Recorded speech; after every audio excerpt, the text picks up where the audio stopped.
Hello again to everybody, and welcome back to our Bible study in the book of Job. We are in Job chapter 7 today. We are going to hear some more words from Job as he responds to his friend Eliphaz. You can download our PDF on our website at tobelikechrist.com.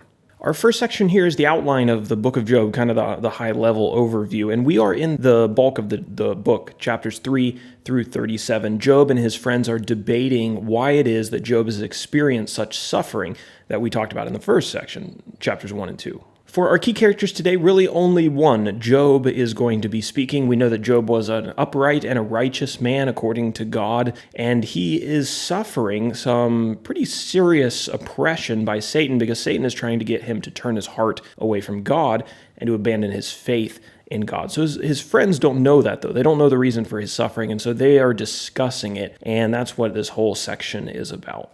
We have 21 verses that we want to look at today, and I've broken them down into two sections. The first one is verses 1 through 11, Job's hopelessness. Job described the hopeless struggle that he was in, the hopeless struggle that was his life, or at least this is how he felt about his life now that he was dealing with all these sufferings. He was like a slave who longed for rest in the shade, rest from the sun. He was like a worker who longed to finish his work so that he could finally get paid, or like a man who was wishing for the morning through a sleepless night.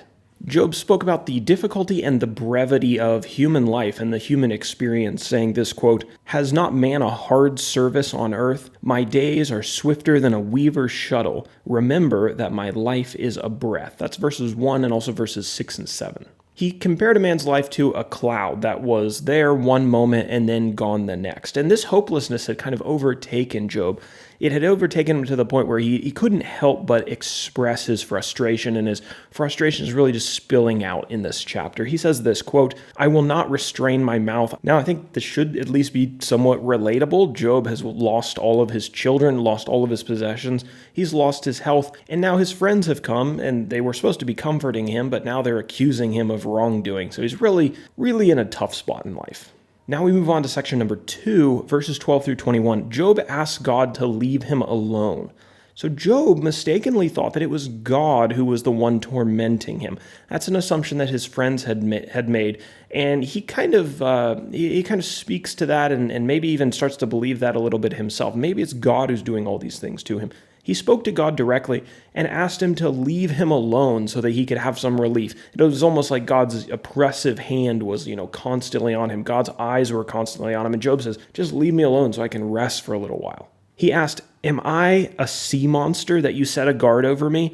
Again, that idea that God was just constantly watching him, keeping his eye on him. Even on his bed, he was deprived of sleep. He went to his bed, he's like, "At least I can sleep and kind of escape my misery." But he couldn't. He couldn't fall asleep. He thought that God was sending him nightmares to terrify him, to keep him awake.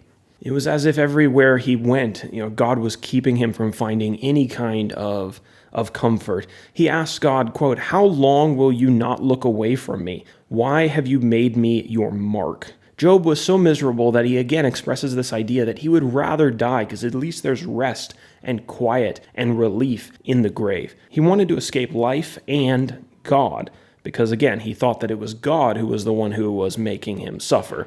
Now, we know, because we read chapters 1 and 2, that that's not actually the case, but this is the way that Job felt.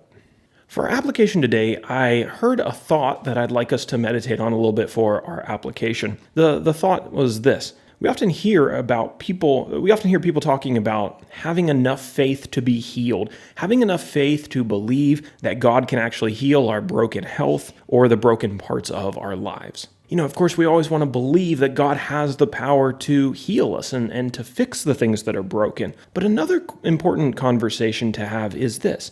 Do we have enough faith to be sick? Because that's the situation that Job is in. Do we have enough faith to continue trusting God even if he chooses not to heal us immediately?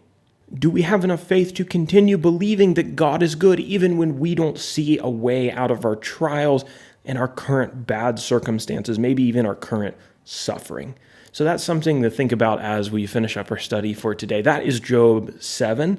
And Lord willing, we'll be back tomorrow to talk about Bildad, another one of Job's friends, who's going to continue this discussion that Job is having with his compatriots about the reasons behind his suffering and whether or not Job is actually guilty of something.